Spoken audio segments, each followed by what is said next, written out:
Hello guys, so for today's video, it's me again, Kuya Bert.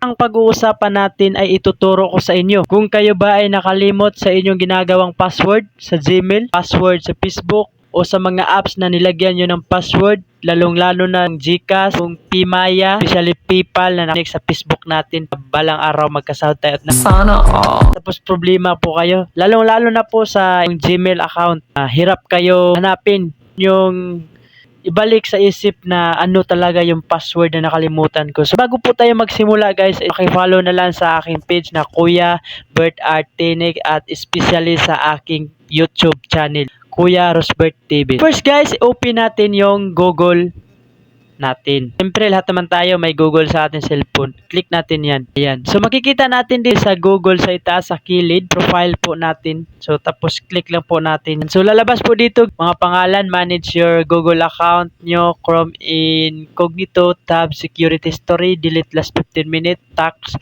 your data inside, setting, and help and feedback. At dito naman guys sa ating kilid sa itaas, meron po dito naka-play po. So, click po natin yan guys. So, madali naman to makita. Sa itaas naman to sa kilid. Click natin yan. Use without an account, add another account, manage accounts in this device. So guys, click lang po natin yan. Po tayo dito sa user and account. Multiple user. Google. Lahat po ng nakalimutan ninyong password, nandun lang po sa ating cellphone sa Google.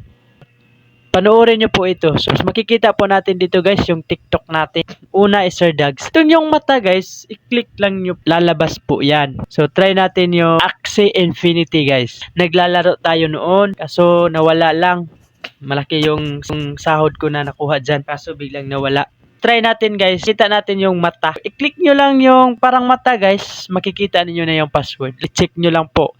Nakalagay po dito is password manager. Password check up, check your saved password to strengthen your security. Ganyan lang po guys, at sana po ay marami po kayong matutunan sa aking mga tutorial. Tuloy nyo po akong susuportahan at subaybayan sa aking bagong Facebook page, at meron po tayong kunting followers na sana ay marami po kayong matutunan. Pasupport naman guys, kahit kunti na lang, magtulong-tulong po tayo, lalo-lalo na po sa bagong page ko. At alam nyo naman yung Facebook page ko na quick ban. So first time ko po to na quick ban. Grabe, ang sayang talaga. Pero hindi naman lahat ng bagay ay mapupunta sa atin. Minsan, may mga bagay talaga mawawala sa atin na napaka-importante. Kaya accept the truth lang po tayo at marunong po tayong kontento kung anong meron sa atin. At sa mga taong umaangat na, please be humble. Pasalamat po kayo at magpasalamat po tayo sa mga taong tumutulong sa atin at nag-angat at nag-improve. At dahil sa kanila at dahil sa atin, nag-improve sila. Huwag nating kalimutan na lumingon pa rin sa kiliran na silang dahilan kung bakit umangat ka. Silang dahilan kung bakit nagpupursige ka. Tiwala lang guys at mabuhay po kayong lahat. God bless po at sana po patuloy nyo po akong susuportahan kahit ganito lang po tayo.